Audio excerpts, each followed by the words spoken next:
सरोजममलं गीतार्थघण्टोत्कटं नानाख्यानककेसरं हरिकथा सम्बोधनाबोधितं लोके सज्जनषट्पदैरहरः पैपीयमानं मुदा भूयात् भारतपङ्कजं कलिमल प्रध्वंसिनः श्रेयसे मुखं करोति वाचालं पङ्गुं लङ्घयते गिरिं यत्कृपातमहं वन्दे परमानन्दमाधवम् यं ब्रह्मा वरुणेन्द्ररुद्रमरुतः स्तुन्वन्ति दिव्यैस्तवैः वैदैः साङ्गपदः क्रमोपनिषदैः गायन्ति यं सामगाः ध्यानावस्थिततद्गतेन मनसा पश्यन्ति यं योगिनः यस्यान्तं न विदुः सुरासुरगणाः देवाय तस्मै नमः देवाय तस्मै नमः ॐ श्री गुरुभ्यो नमः।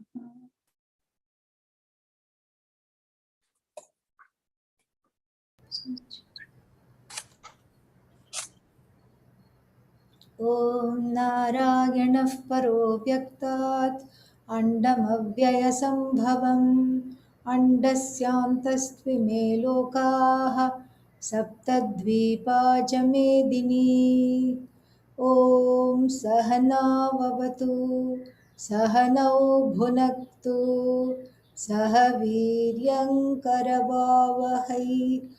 तेजस्विनावधीतमस्तु मा विद्विषावहै ॐ शान्तिः शान्तिः शान्तिः।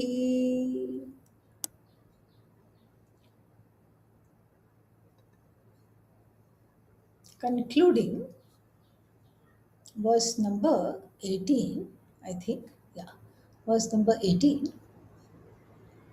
the last portion. Tasmad yuddhaya yujyasva. What does that mean? Therefore, O Arjuna, get ready for battle. Very interesting. And this is what I said, I hinted last time, that this is what makes people think that, oh, this Gita Shastra is pravartaka. Pravartaka means its whole job is to be a goad. What is a goad? A goad is something with which you make the big animals, elephants, etc., buffaloes, elephants, etc., you goad them to go a certain way. Otherwise, they'll just be going wherever they want. With this way, they train and they goad the elephant to move in a certain direction. A goad in Sanskrit is called ankusha. So this is like a goad telling this hapless, hopeless jiva who is already mired in doership, get up, go fight. This makes no sense. This makes no sense, because what brought Arjuna to the feet of Lord Krishna and invoking Lord Krishna as the Guru is precisely because he was confused about what to do and what not to do. And him being a warrior should not be confusing at all for him to do something or not do something, because he was born to fight. He's a warrior. He knows this very well. And this should have been a no-brainer for him. But yet he is confused. This means that there is some kind of a vagueness centered around do-worship, which is what brought him to Lord Krishna. And so for Lord Krishna to then tell him, okay, therefore get up and fight, the Atma is not non-destructible, so therefore get up and fight. And it's the same Atma in all beings, so therefore get up and fight makes no sense at all. So therefore, what is this therefore get up and fight?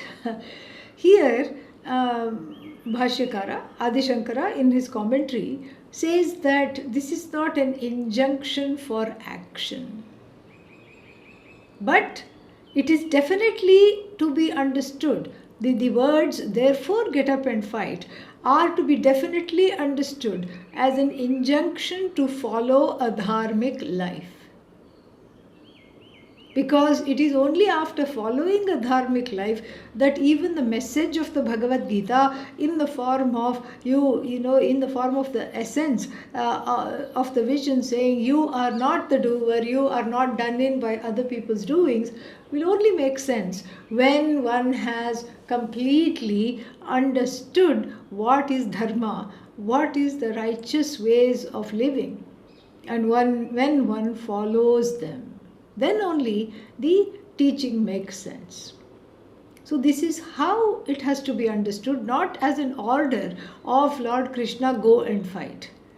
And as I said last week, this is what has inspired all the freedom struggle people, therefore get up and fight, and all the people, everywhere, whoever takes this up, it is seen as some kind of an injunction by Lord Krishna for doing. No, it is not an injunction for doing. And it is, it's like a scenario where somebody says, I want to take up a life of renunciation. Why? Because I cannot stand my spouse.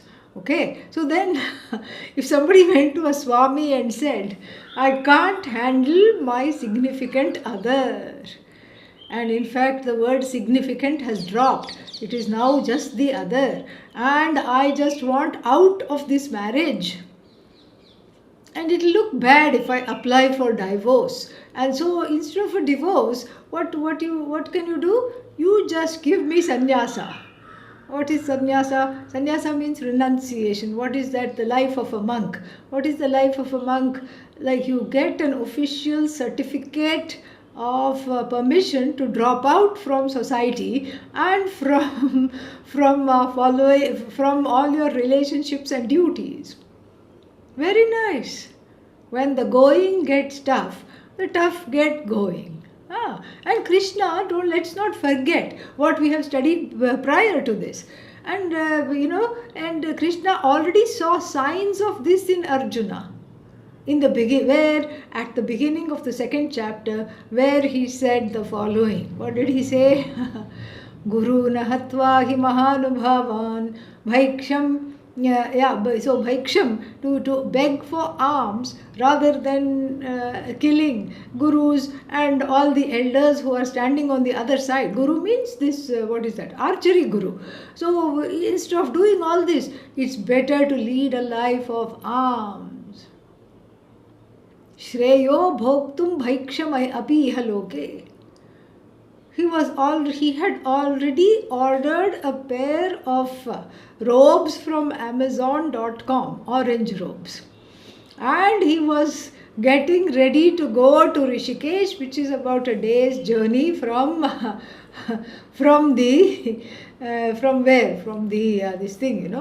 Kurukshetra, where they were fighting the war. Even now we have a place called Kurukshetra.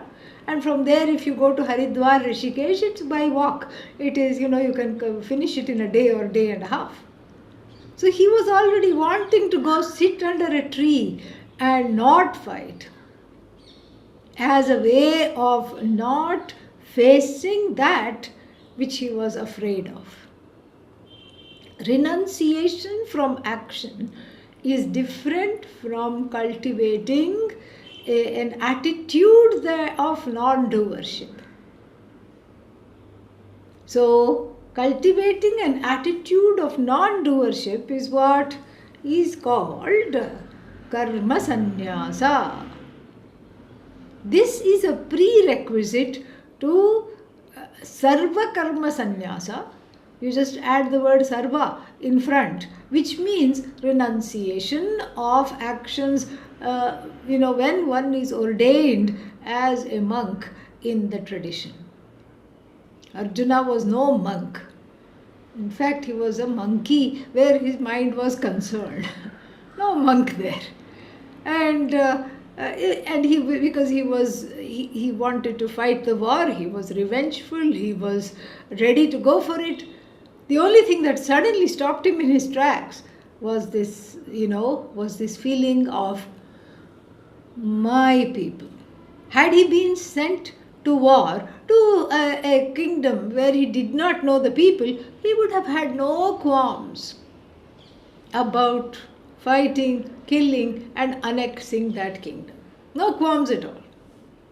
But here he was confronted with a real moral kind of a sankata, dharma sankata, a moral quandary, because he considered these his people, his elders, his cousins, his contemporaries, people who he grew up with. And even though they were on the path of wrongdoing, he could not bring himself to correct them, even though that was his role. That was the problem. So therefore, this is why the Lord Krishna tells him this, therefore you need to get up and fight. Why? And what is the therefore here? Since I am revealing you this knowledge, what is this knowledge? The knowledge that no one is killed, nothing dies. The I in you is the I in them, and the I is, even though it is the indweller of the body, mind, sense complex, it is not subject to death. It is not subject to any kind of destruction. It is not subject to injury. And in other words, it is not the doer. But you who consider yourself the doer have to graduate to karma sannyasa. Karma sannyasa is another way of saying karma yoga, where you are on the path of learning how to give up doership by ascribing the doership to Ishvara. Step 1. And step 2, then you say that Ishvara is myself alone. So it's a gradual progression from doership to non-doership. And so therefore he says, please get up now, get ready to fight.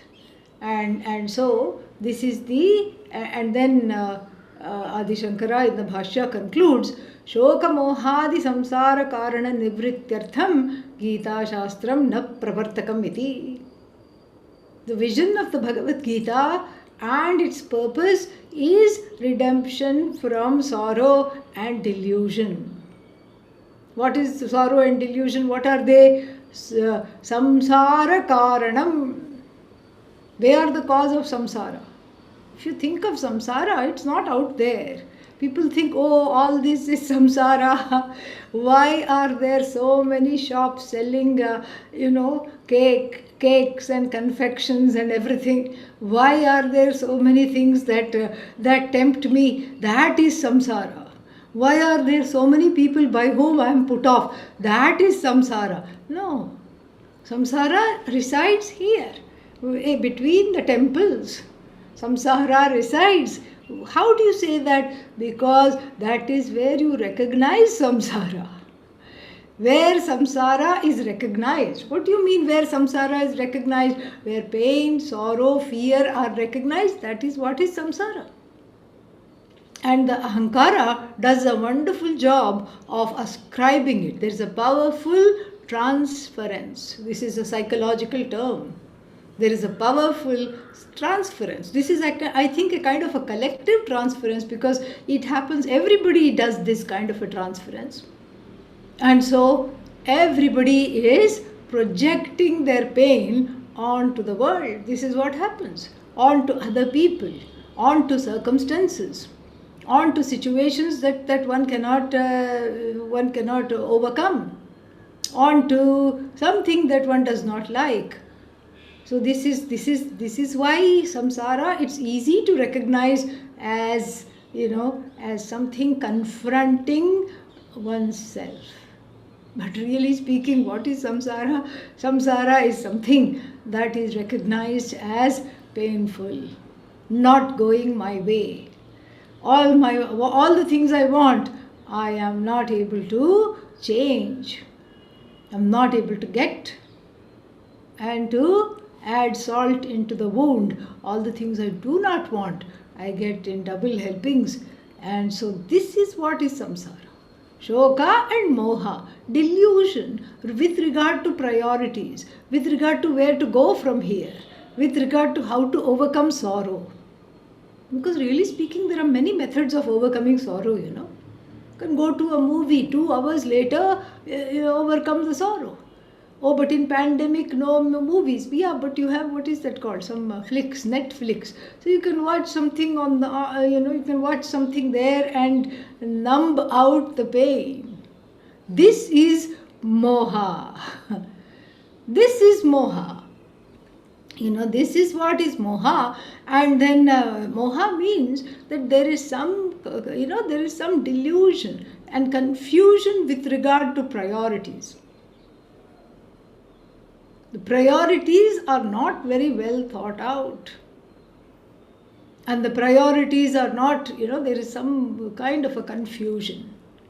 What to pursue, I don't know. Yes, shoka means, so pain, sorrow.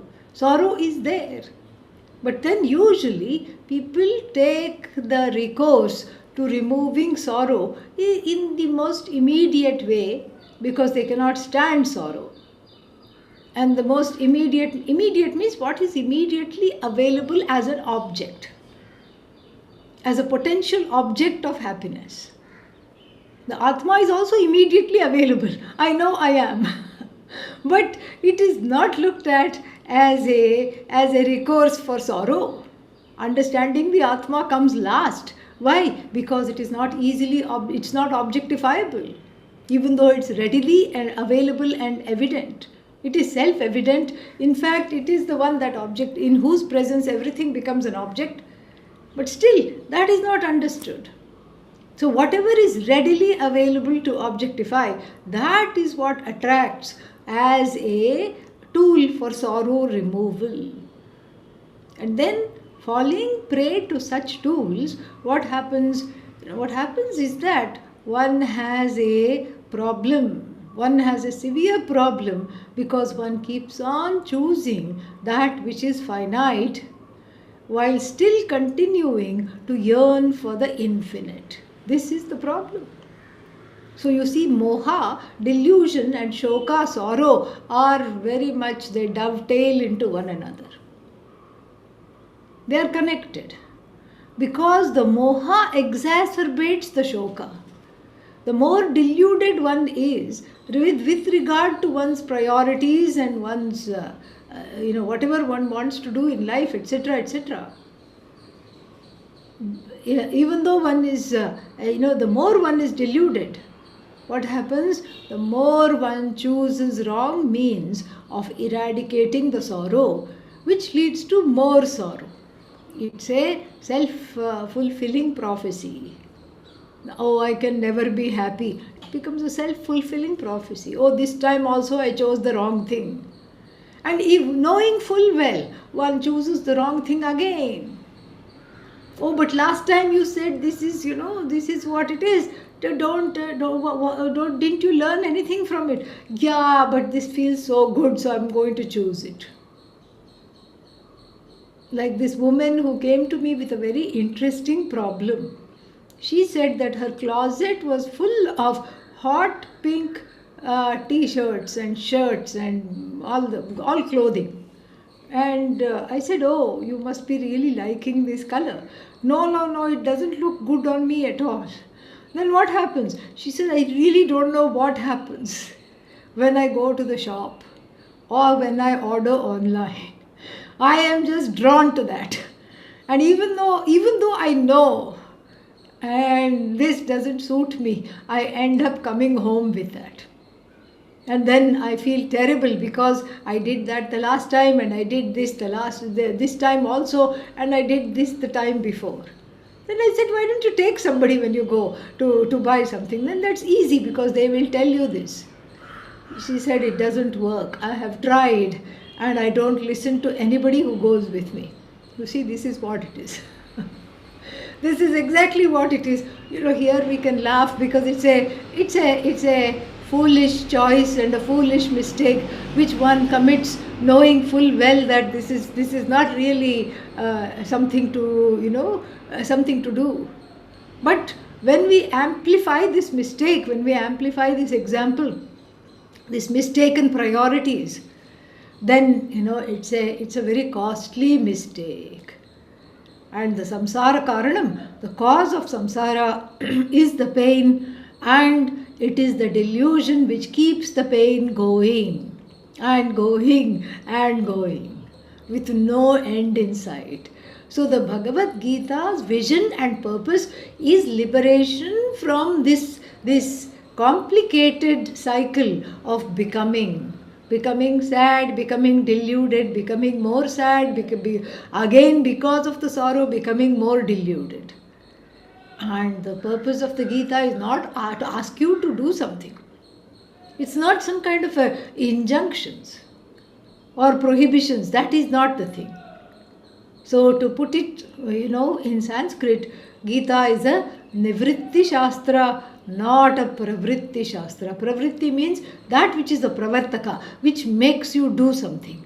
Nivartaka Shastra means that which removes the sorrow centered on the I.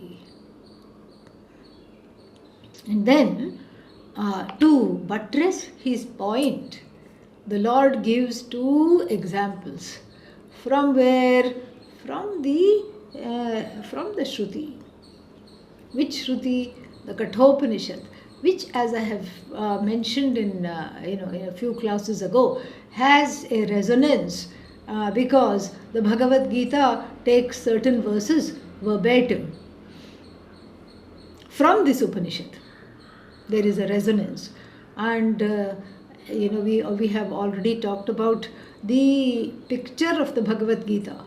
When you think of the Bhagavad Gita, you have the picture of the 5 horses, and then Lord Krishna sitting there holding the reins of the 5 horses, turning this way, and Arjuna seated in the chariot, and him teaching Arjuna. In fact, if you go to most people's houses in India to visit, this is what will be evident. This is what is there. Right in front, in their living room, they'll have a big photo of the Bhagavad Gita. And this is very much drawn from the Kathopanishad, where the whole picture is a talking picture.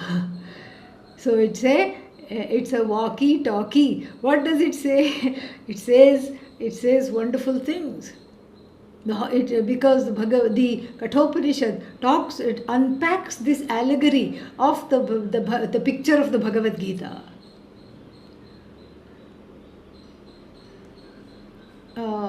Strong echo. Is everybody also getting this echo? Yeah? Where is this from?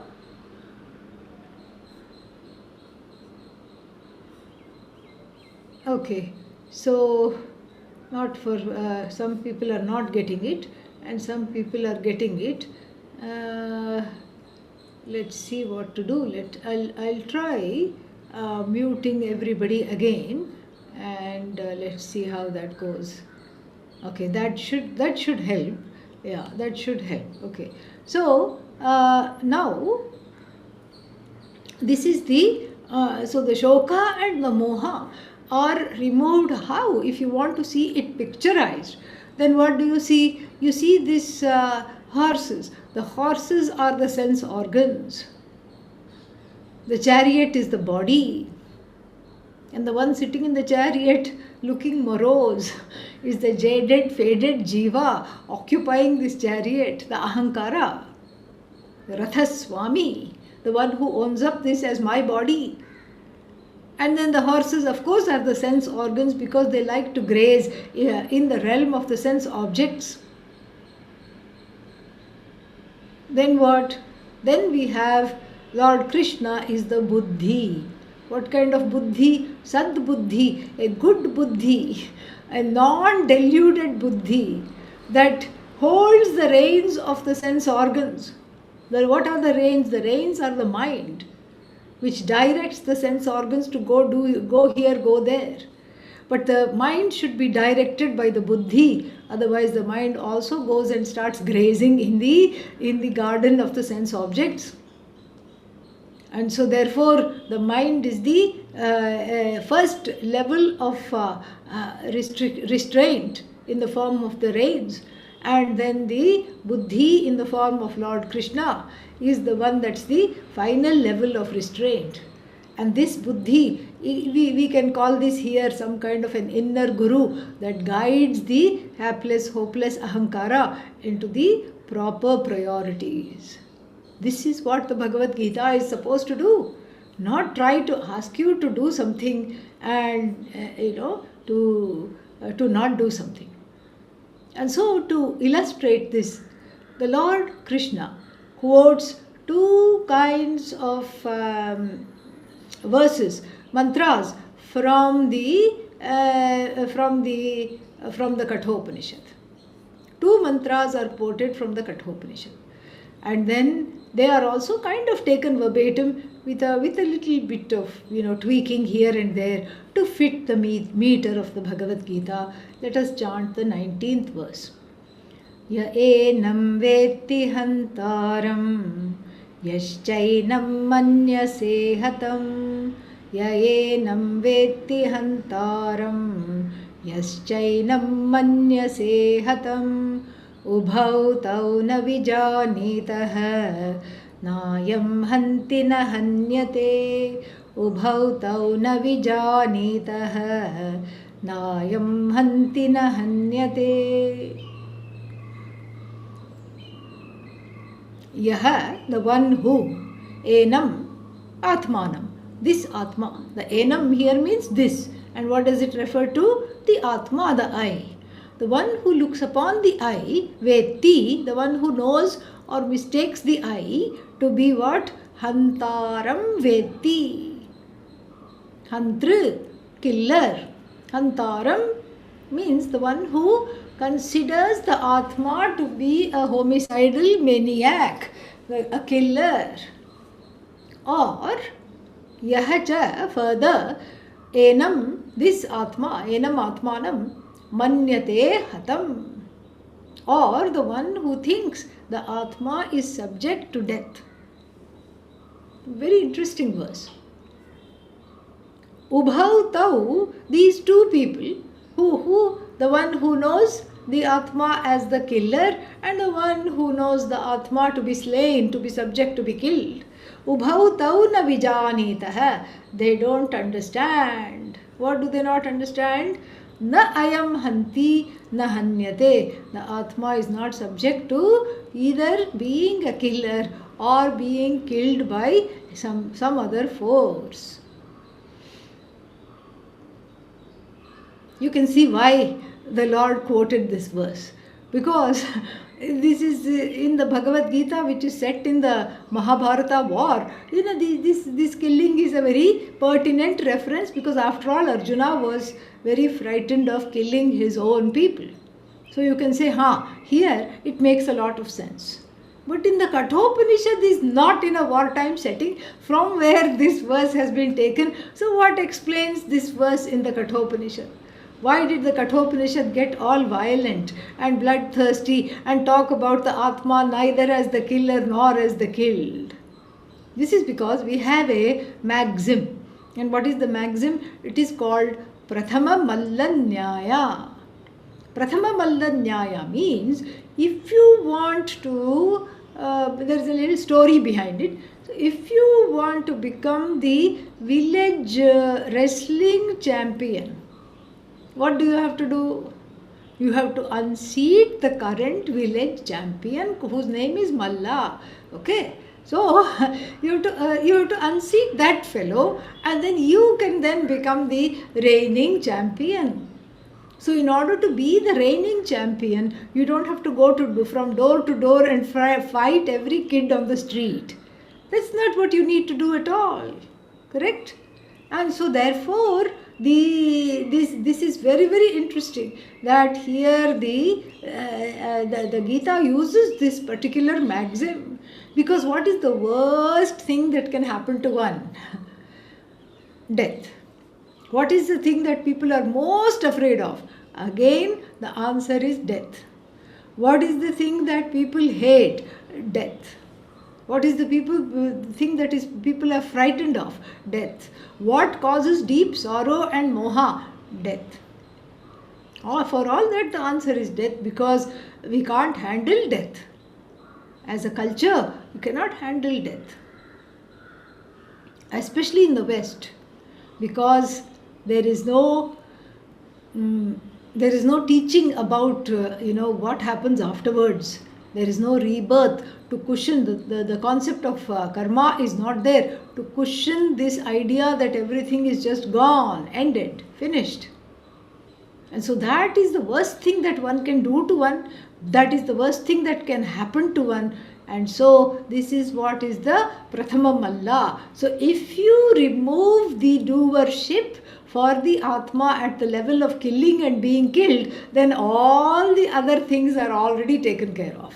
Just like when you fight and win over the reigning wrestler, reigning wrestling champion, that means you have defeated everybody, virtually defeated everyone else also in the village. So this is why in the Kathopanishad we find this verse which talks about killing, killed, etc. What does this mean? Atma is not the killer. Meaning Atma, the doership has been removed for the I. Atma does not kill. How will it kill? It needs something to kill with. Maybe it will strangulate something. And first of all, in terms of karana, like a rope to strangulate someone is not there. What is rope? Rope is just an aropa of the Atma. So there is no such thing called rope, which belongs to the same order of reality as the Atma. Rope, mithya, Atma, satyam. It's like saying, I didn't kill, I sent my shadow to kill somebody. It doesn't happen. So that is not from the standpoint of the instrument of killing. Atma cannot have any instrument, because Atma is, everything is Atma. Atma is not any one thing, there is no second thing. Then in terms of who it is going to kill, who is it going to kill? There is nobody else. Atma has to keep on searching. Let somebody come along, I'll snuff them out. Not possible. So the doership is negated for Atma. Why? Because there is no second available. All that is there is the I. So in terms of doership, if I am the actor, then there should be something that is acted upon. Correct? Yeah. There is something that should be there that is acted upon. But what is the one that is the object of action? Like if you say, I went to the garden and picked this flower for my puja. If you went and say that, then you are the actor, the picker, and the flower is that which is the object of being picked. So if Atma, what will it do? What will it pick? What will it kill? What will it act upon? There is nothing other than Atma. So for this reason, the Atma is not an agent of action. Why? Because there is nothing other than itself. So for there to be an agent, there has to be something that is acted upon. And for something to be an agent, there should also be the means. The third case comes to, Sanskrit third case, the instrumental case comes to mind, because there should be some means to do the action with. There should be a rope, there should be a knife, there should be a gun, whatever it is. But nothing is there. That is not there at all. So it's not, there. And also maybe with bare hands the Atma can kill. Niravayavatvat, because there is no limbs. Atma is apanipadam. So it doesn't have hands or legs. So it is incapable of doing anything. And since that Atma is here seen as I, that I is not subject to being an agent of action. This is something which is very, very nice to understand. And then what else? Then this I is also not subject to being the recipient of action. It's neither the subject nor the object. So nobody says I am killed, because that would not be a correct statement. Because if one is really killed, one cannot say I am killed. One can say, okay, I am about to be killed, or I am about to die, I am being killed, one can say. So that is the spirit in which the latter sentence should be taken. I am about to be killed, I am about to die. And that is also not possible for the Atma, because who is the one to do the action of killing? Who is there to kill? There should be somebody else, and that some other agent should be on the same order of reality as the Atma. But nobody is there. So the Atma is neither the doer nor the done in. And it's easy to see this on the level of the Atma. But when you internalize this message, it is a very, very big thing. I am neither the killer nor the killed. This is what is the message. Neither the killer nor the killed. I am neither the subject of action nor am I the recipient of other people's action. I am not the doer nor am I done in by other people's doings. This is huge. I am not the doer means one has absolved oneself. When one internalizes this portion, one has absolved oneself of all guilt and feeling like, oh, why did I do this? Why didn't I do this? If only I had done it. So the doership, identifying with oneself as a doer, brings on guilt. And then what? Identifying with oneself as someone that is done in by other people's doing brings on hurt. And samsara is nothing but the alternating cycles of guilt and hurt. Not necessarily alternating. It could be guilty, little bit hurt. And then it could be hurt and little bit guilty. So, it depends on day to day. But there is this very strong connection. Karta, bhokta. I am karta, I am the doer. Oh no. Why did I do this? Why couldn't I have done this? All the omissions and commissions with regard to one's actions keep on coming. Make one stressed out and have sleepless nights. And you go to the doctor, and at least in India they say study the Bhagavad Gita. So this is what happens. And so this is guilt. Or, what else is left? Hurt. Why didn't they wish me on my birthday? Arey, I'm telling you, you're not subject to birth. Where did the birthday come from? You're not subject to either birth or death. Where did this birthday come from? And why should anybody wish you? And it's very unfortunate that in these birthday wishes, we have this, what is that called? We have this strange wish. Many happy returns. Oh my God, don't ever say that. Okay, many happy returns means keep coming back. Keep coming back. Many happy returns, dear Jiva. So, happy birthday, okay, if one has to say it. But many happy returns, we don't know what we are wishing for. Be careful what you wish for, because you may get it. And so, in this manner, there is a lot of confusion about the I as an intrinsic doer, and the I as the recipient of other people's doings. And so, what is the solution? Because so should I not get up in the morning tomorrow because I want to practice, quote unquote, Atma as not being the doer, I have to practice, so should I not get up out of bed? Well, not getting up is also an action. Simply sitting is also an action because there is intentionality involved. Oh no, so what should I do? Well, the idea is to lighten the ahankara, the ego. If not enlighten, at least lighten it of the burden of thinking of itself as the doer.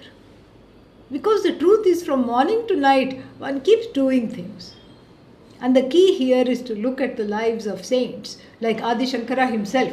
He wrote, a prolific amount of things in his short life of 32, 33 years. He wrote commentaries to 10 Upanishads, 11 actually, because one of the Upanishads has 2 commentaries, the Kena Upanishad. He wrote commentaries to 11 commentaries. Then he wrote a commentary to the Bhagavad Gita that we are studying, 700 odd verses, 18 chapters. Then he wrote so many other things, and then he wrote a commentary to the Brahma Sutra. Then he composed so many shlokas, so many other things that are attributed to Adi Shankara. It is just mind-boggling. And he taught and he wrote, and one would, if you ask him, did you write all this? He would say yes. But then in that yes, there is a sublated doing. Yes, I as though wrote. And I am not the writer, really speaking. But the writing happened. The writing happens. Teaching happens. Getting out of bed happens. And that's why we bring in Bhagavan, Ishvara, because without that, the one is kind of unmoored. One is not knowing, where, because this doership is hanging there. So it's best to ascribe it to a force that is larger than yourself. So that way, one can grow very, very quickly. So yes, eating, drinking, even the sages do. And, saints also do that. There is no need to posture and say, oh, I am so enlightened that I don't even eat. Some Babas I have seen like that. On the streets of Rishikesh, Haridwar, they'll be sitting with some devotees on either side. And they said, and who will say, our Baba, is always in a trance and never even eats because he doesn't do anything. But then one lady on the left will be taking some nice roti and some bread and vegetables and putting it into the mouth. And so the Baba obligingly turns this way and opens the mouth and then chews the food and then eats. And then the person on this side will give him some rice and dal. And that also the Baba obligingly turns the head to the left and then takes that. We don't need this kind of a posturing.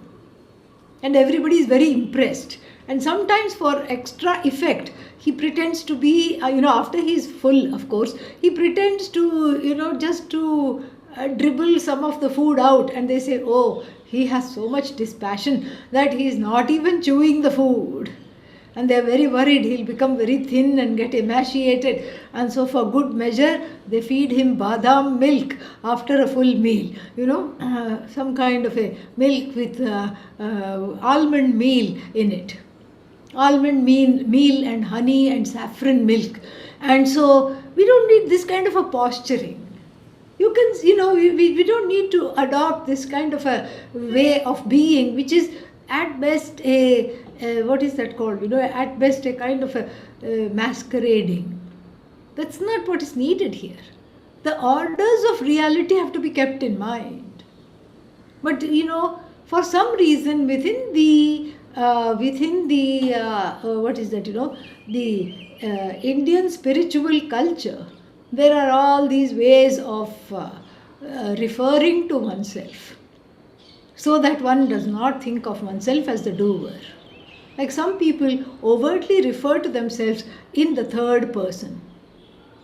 So, when are you coming?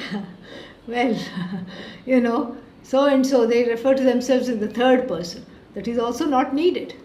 I mean, it's fine if they do that, but really, if you look at what the Gita is trying to teach, it is just to be realistic.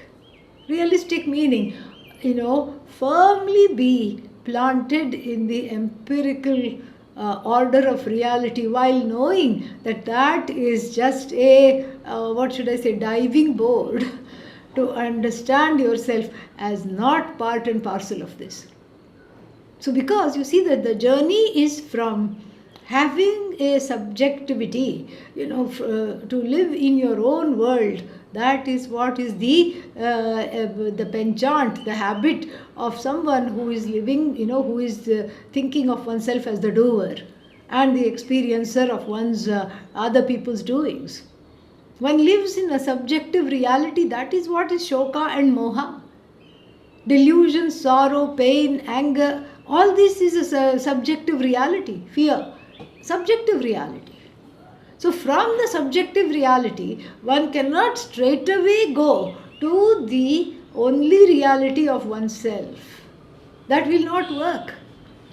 You need a landing pad. You need a place where you have to come from Jiva Srishti, from your own machinations of what the world is like, to what the world is exactly like. So that is the journey which the Gita is officiating here for Arjuna, and through Arjuna for everybody else who is fortunate enough to gain its message. And so what do we have here? We have the first step.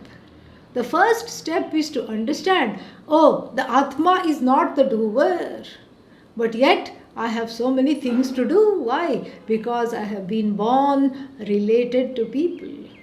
Plus I have got so many relationships already in the course of the life. I have picked up a few more relationships. Even before one is born, one already has a mother and a father, or a sibling. Uncles, aunts, grandparents are already there. One is born related. And instead of negating these relationships, especially when one is not ready, emerging from the pratibhasika, emerging from the subjective reality, one learns to honor these relationships and the duties that are enjoined connected to the relationship, while at the same time practicing the truth, enacting the truth. What is the truth? That I am just playing a role. I'm playing the role of daughter, of son, of sister, of brother, and then later of friend, of mother and father. All these things are roles. The one who performs the roles is free of the roles. This is what one slowly understands. And the performance of the role is important. Just like, somebody who is in the lead in the play opens and you can't just walk off and say, it's just for 1 hour and it's all make-believe, it's not real. So why should I perform my role? You cannot take the ball and go home. And therefore, that is why it is called, this is Dharma Kshetra. Dharma Kshetra means this earth is a place to hone in this idea of being a participant, where you matter, your actions matter, your responsibilities and your duties and how you carry them out absolutely matter. And then when you are able to see how they matter, and when you are able to lead a life of non-disturbance, where you are performing your roles to the best of your ability, then you can graduate to understanding all this really doesn't matter. Step 2. Why? How come it doesn't matter? Because I'm now ready to understand the Atma, the truth of myself, which is neither the doer nor the done in. And therefore, do you stop doing? No need to stop doing. As though doing, as though eating, as though drinking, as though scolding, as though praying, as though meditating. Oh no, now I got distracted, as though getting distracted. Dhyayati iva, lelayati iva. This is the Atma. Dhyayati means, oh, now I'm sitting in meditation. And in meditation, as soon as you have the thought, oh, this is going very, very well indeed today, that means you are no longer in meditation. So, dhyayati iva. And then, as soon as the thought comes, I'm such a good meditator, lelayati. Lelayati means sways away. Iva. This iva is very important. Everything is iva, iva, iva, iva, iva. Iva means as though, as though, as though, as though, as though. As though father, as though mother, as though daughter, as though son, as though employer, as though employee, as though neighbor, as though significant other. As like this. The whole thing is as though. But to get to that place, one has to practice. Practice accountability. Practice the practice the empirical, living in the empirical reality. Perfecting the empirical realm is the key to understanding one as transcendental, as the transcendental Atma, because of which everything is, which doesn't do anything. And all the doership, which is a superimposition upon this I, is a kind of a spoof. This is the teaching. This is really the teaching, which is absolutely fantastic. And this is something that one has to cultivate step by step by step. Because imagine, for one mired in sorrow and fear and subjectivity, which is subjectivity, then if you tell the person you are not the doer, then there is a kind of a unhealthy psychological dissociation that takes place. Absolutely. There is a terrible dissociation that takes place. Because then one starts to think, oh, I'm not the doer. And that means what? I can do whatever I want because there are no consequences. And it will become a what should I say? It will become a reason, a valid reason for someone, for a serial offender to take the stand and say, I did not do these offenses, Your Honor. Why? On what count? How do you say that? On the grounds that the Bhagavad Gita says I am not the doer. This will become a nice defense. But that's not the point. The point is that we learn to live in Ishvara's world very, very firmly. So what is this Ishvara? The answer is hidden in, what is Ishvara? The answer is hidden in the question. What is Ishvara? Yeah, that which is Ishvara. That which confronts you is Ishvara. Whatever confronts you is Ishvara. And perfecting that, living in that, that is what is the key to understanding this verse from the Kathopanishad, the one that is seen as the killer or the killed, even the extreme action of killing or being the recipient of somebody's death blow is the Atma, the I is exempted from that. On what grounds? Because there is nothing other than the Atma. So the Kathopanishad also, has a similar verse. Hanta chen manyate hantum, hataschet manyate hatam, ubhau tau na vijanitah, nayam hanti na hanyate. The last line is the same. The first line is slightly different. That's all it is. So, Bhashya, very, very beautiful Bhashya, short. Ya enam prakritam dehinam vetti janati hantaram hananakriyayaha kartaram yascha enam anyaha manyate hatam deha hananena hataha aham iti hananakriyayaha karma bhutam. Same thing which we have already seen. So the Atma, the whoever thinks of the Atma as the doer of Hanana Kriya. Hanana Kriya means the doer of the action of killing, or the one who thinks of oneself as the one who has been killed or about to be killed by someone, the object of Hanana Kriya, the object of the act of killing. Both of them do not know. How? Avivekena, because they have not used their discrimination. Atmanam aham pratyaya vishayam.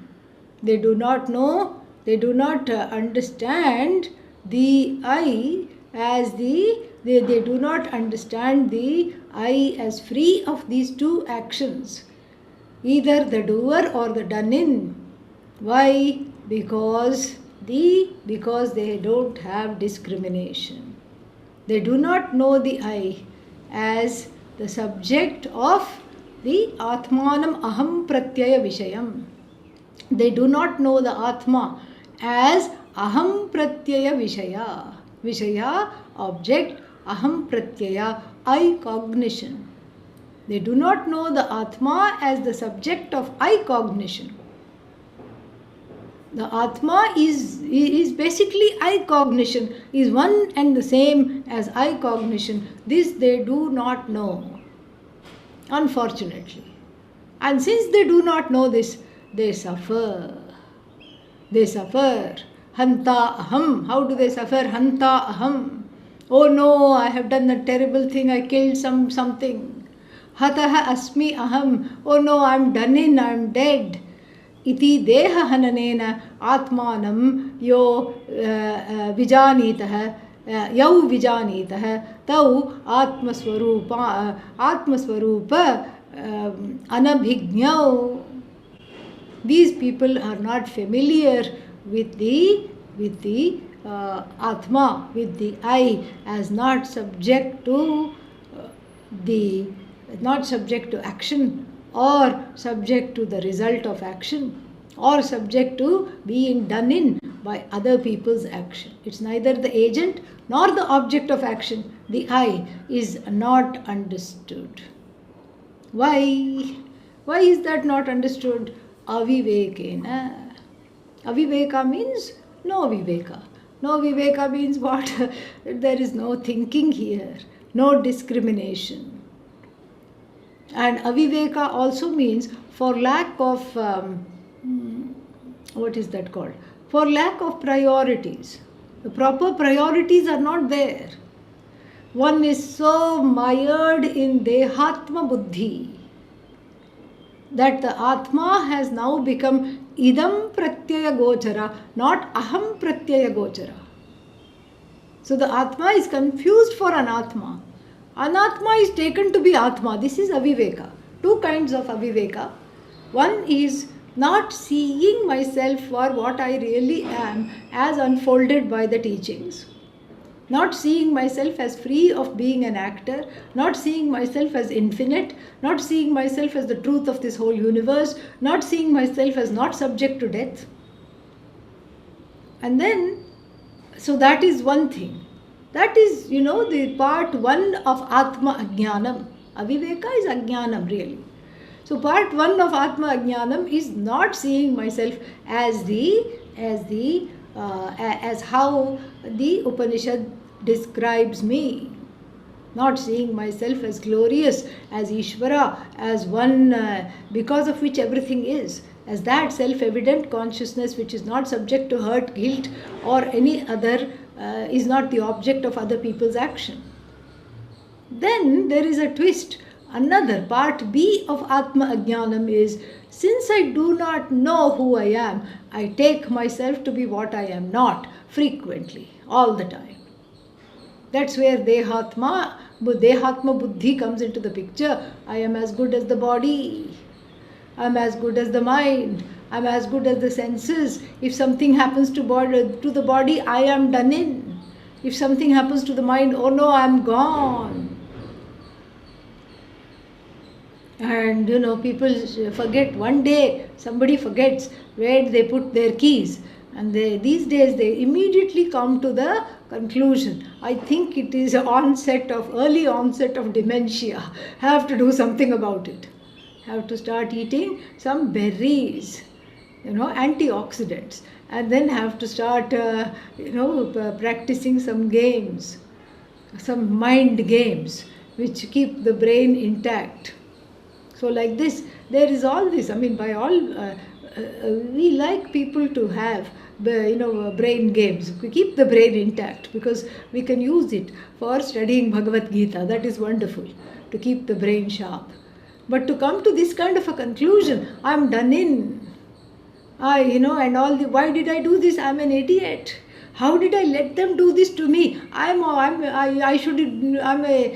some kind of a weakling. I have to get strong. All these are just delusional statements arising out of aviveka. So first part of aviveka is not taking myself to be who I am. And then second part of aviveka is taking myself to be what I am already not. Atma is not subject to death, but I think I am immortal. Like this. So these two things make life very difficult for the jiva. Therefore dharma, therefore acting responsibly, therefore qualifying, having the prerequisites to qualify for this knowledge, because mired in the aviveka, one doesn't understand this. And then so he concludes by saying, Yasmad na ayam atma hanti na hanana kriyayaha karta bhavati na hanyate na cha karma bhavati ityarthaha avikriyatvat. He gives a reason. Why is the Atma not subject to being slain or being the doer of Hanana Kriya, of being the doer of the action of killing? He gives the reason. And that reason is Avikriyatvat. Avikriya means it's unchanging Atma. So how can the unchanging I suddenly change into becoming a killer or becoming killed? The unchanging I is neither the agent nor the recipient of action, nor the object of action. And so how is that? We will see in the next verse in the next class. Om Purnamadav Purnamidam Purnat Purnamudachyate Purnasya Purnamadaya Purnamevavashishyate. Om Shanti Shanti Shanti. Harihi Om Shri Gurubhyo Namaha. Harihi